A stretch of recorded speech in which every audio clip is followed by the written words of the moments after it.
ඔරලෝසුව හාමුදුරුවෝ 5000කට බද්දාපු බත්තුරු තියෙනවා, වෑංජනවරු 3ක් තියෙනවා.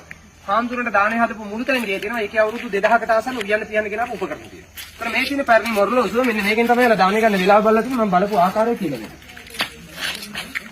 මේ හැබැයි මේක ඇවිල්ලා ඔරිජිනල් ඔරලෝසුව නෙමෙයි හොඳේ. මේ ඇවිල්ලා ඩුප්ලිකේට් එකක්. ඔරිජිනල් ඔරලෝසුව තනි කළු ගලෙන් හදන මෙතනම ස්ථාපිත කරලා තිබ්බේ. මෙතන ස්ථාපිත කරලා තියෙද්දි අපේ මිනිස්සු පාගගෙන ගිහිල්ලා ගෙවුනා.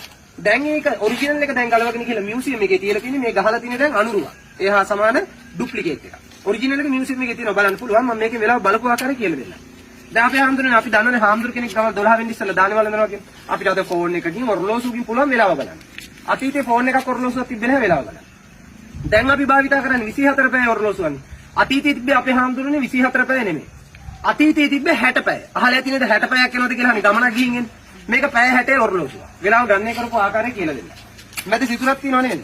ඕකට අඩි 12කට වඩා උස ලොකු දණ්ඩක් සම්බන්ධ කරලා තිබිලා තියෙනවා. හරියට මධ්‍යම 12 වුණ ගමන් මේ දණ්ඩෙන් ඉරේලිය හෙවණැල්ල වැටෙනවා දකුණු අත පැත්තට. ඉරේලිය හෙවණැල්ල දකුණු අත පැත්තට වැටෙනවා කියන්නේ ඉර අවරට යනවා. ඉර අවරට යනවා කියන්නේ වෙලාව 12 පහු කියලා. ඒතර ඒ බව දැනුම් දෙන්න සීනුවක් නාද කරනවා. ඒතර යාළුවා උත්සාහ ගන්නවා ඉර අවරට යන්න ඉස්සලා මෙතනින් දාණය අරන් පිට වෙන්න. ඒ වෙලාව බලපු ඔරලෝසුව තමයි මේකයි. මේකට ඔරලෝසුව කියලා කියනවා. ඉගෙන ගන්න ඉස්කෝලේ දරුවන්ගේ පොත්වල තියෙනවා නේද පෑතැටිය කියලා. අහලා තියෙනවද? මේ තියෙන පෑතැටිය. අද බලාගන්න ඇස්ලි. ඒතර මෙතනින් මේ පැත්තට වහලයක් තියෙනවා. අතරින් අර පැත්තට වහලයක් තියෙනවා. මැද කැලලට වහලයක් නැහැ. මේක ඕපන් ස්ටේජ්. හිරුවෙලියෙන් වෙලාව බලන්න. ඒතර මෙන්න මේක තමයි දැනට අපිට තියෙන එවිඩන්ස් එක ලංකාවේ තියෙන දිගම බත්තුරු. මේක අඩි 60ක් දිගයි. මෙතන වැඩ වාසය කරපු ස්වාමීන් වහන්සේලා 5000ට අර එහා පැත්තේ මුල් ටැංකියෙන් කෑමු යලා බත් දාලා තියෙන මේක. අපිට පැහැදිලිව එවිඩන්ස් තියෙනවා.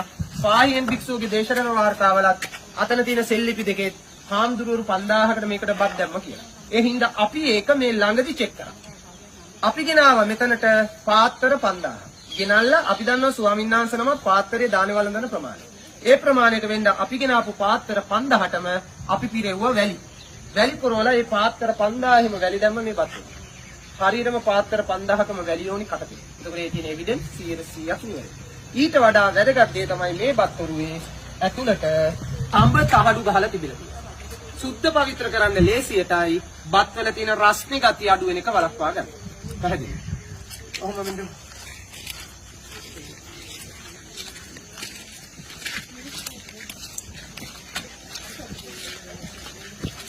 අපේ හන්දරේ මේ තියෙන්නේ වෑංජනෝරු. දැන් මෙතන තියෙන එක වෑංජනෝරුයි. මේ වගේම තව වෑංජනෝරු දෙකක් මෙතන තිබ්බා. ඒ දෙක දැන් තියෙන තැන් දෙක මම ඕන ඒ දෙක පෙන්නන්නම්. ඔය මුල් තැන්ගේ ගානගෙන එක තැන් දෙකකට ගිහිල්ලා දාලා තියෙන ඉංග්‍රීසි ජාතිකය.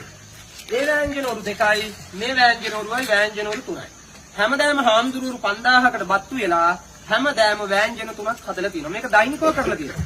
ඒතර